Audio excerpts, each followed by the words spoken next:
Laundering के मामले में गिरफ्तारी हुई है। ईडी ने किया संजीव अरोड़ा को गिरफ्तार।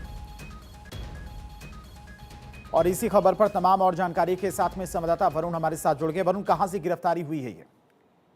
देखिए, बिल्कुल अब तक की सबसे बड़ी खबर है, पंजाब के जो इंडस्ट्रीज मिनिस्टर है संजीव अरोड़ा, उनको एनफोर्समेंट डायरेक्टरेट ने गिरफ्तार कर लिया है। सुबह से ही ईडी की कई टीमें पंजाब में और दिल्ली एनसीआर में अलग अलग ठिकानों पर छापेमारी कर रही थी। दिन भर की पूछताछ के बाद अभी 4 बज के करीब 18 मिनट के आसपास एनफोर्समेंट डायरेक्टरेट ने उनकी गिरफ्तारी डाली है।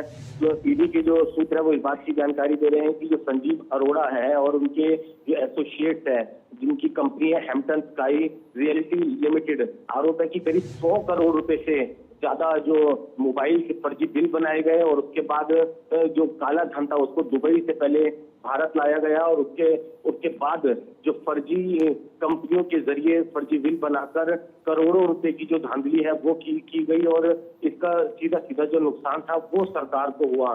तो कहीं ना कहीं और जो ड्यूटी की बैक है उसका लाभ लिया गया और इतना ही नहीं, हवाला और जो विदेशी फंडिंग है उसको लेकर भी कई अहम दस्तावेज जो डिजिटल एविडेंस है वो ईडी को जांच के दौरान मिले। कुछ दिनों पहले भी एनफोर्समेंट डायरेक्टरेट ने इस सीमा के उल्लंघन के तहत जब छापेमारी की थी तब अहम दस्तावेज और एविडेंस मिले थे। तो अब तक की जांच ये बात आया है कि कई 100 करोड़ रुपए के फर्जी मोबाइल बिल बनाकर जो काला धन उसको इधर से उधर किया गया, फर्जी बिलिंग की गई, फर्जी जो जीएसटी और क्रेडिट किकबैक होता है उसका फायदा उठाया गया और इसी मामले में अब एनफोर्समेंट डायरेक्टरेट ने जो पंजाब के इंडस्ट्रीज मिनिस्टर है संजीव अरोड़ा उन्हें गिरफ्तार कर लिया है। जी वरुण, सिर्फ घर पर ही ये छापेमारी की गई थी या फिर संजीव के जो और कई ठिकाने हैं, ऑफिस हैं, वहां पर भी ये छापेमारी हुई?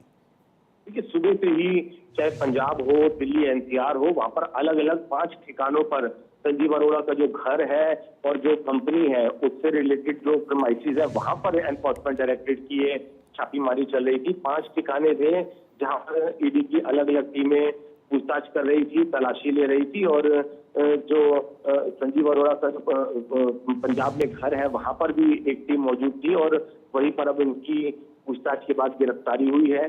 जैसा मैंने बताया कि इससे पहले भी सीमा के उल्लंघन में ईडी ने जब कुछ दिनों पहले छापेमारी की थी तब इस बात में अहम एविडेंस मिले थे कि किस तरीके से जो हवाला कनेक्शन है और किस तरीके से विदेशी फंडिंग है वो बिलों के जरिए हुई और उसके बाद जो जीएसटी और जो दूसरे है उसका करोड़ों रुपए, 100 करोड़ रुपए का उसका फायदा उठाया गया और उसमें अहम दस्तावेज मिलने के बाद आज सुबह से ये छापेमारी चल रही थी और अभी करीब 4:15 बजे के आसपास ईडी ने आधिकारिक तौर पर जो संजीव अरोड़ा है उनकी गिरफ्तारी डाल दी है। जी ठीक है वरुण, बहुत बहुत शुक्रिया आपका तमाम सारी जानकारी के लिए। तो कई अहम ठिकानों पर छापेमारी की गई थी। फिलहाल ईडी की टीम ने संजीव अरोड़ा को गिरफ्तार किया है। 100 करोड़ की मनी लॉन्ड्रिंग का पूरा मामला है, अब उससे पूछताछ की जाएगी।